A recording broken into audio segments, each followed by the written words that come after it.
Hey guys, Tony Maritato here. It's April 19th, and I've been promising this video since the first of the year. So a lot of you are thinking about enrolling in Medicare for the first time. And I want to explain, because there's a lot of confusion out there, when you submit the 855B or just the 855I. And I found a great resource. I'm going to share it with you right now. It's on the Novitas website. So if we go to Novitas, we go under enrollment, come down to enroll, change, opt out section. And what you're looking for is this question right here. Which enrollment form do I need to complete? I don't think it's totally clear when you're doing it through PCOS exactly what forms you need. And I think a lot of you are getting half information. And so if you look at their resource, and this pretty much applies across the board to all Medicare Max, you can see that an individual that's incorporated is going to complete the 855I and the 588. The 460 will be completed if you're going to be a participating provider, which of course we recommend you are participating. You can choose to be non-par, in which case you would not submit the 460. And I'm not going to address the 8292 in this video. Group or clinic practice. This is what gets people hung up. They think that they're supposed to do the 855B because they're an individual, but they also have a clinic. And so they want to get their clinic a PTAN, a Medicare provider number. And so they see the 855B here, the 855R, the 588. 588 is just the EFT direct deposit.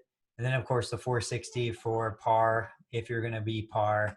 But I wanna show you, so if I click on clinic or group practice, this is really the key distinction here. So a clinic group practice is established when individuals, plural, are employed, contracted, and reassign their benefits, allowing the clinic or group to submit claims and receive payment from Medicare Part B. Clinic or group practices have more than one owner. Most of you, at least those of you that I'm working with, the vast majority are single owners of an LLC, PC, or some other business entity.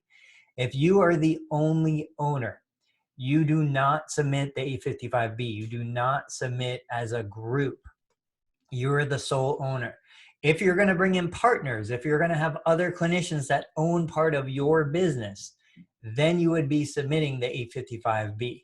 But assuming that you're not, you want to just stick with the 855I.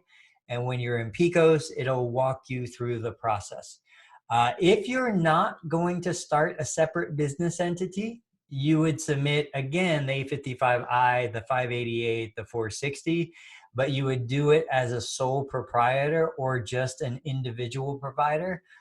You would use your social security number. So, but most of you, the vast majority of you that I'm talking to, you're going to use the 855I, the 588 for EFT, and the 460 to be par. You do not need to do the 855B, and you do not need to do the 855R.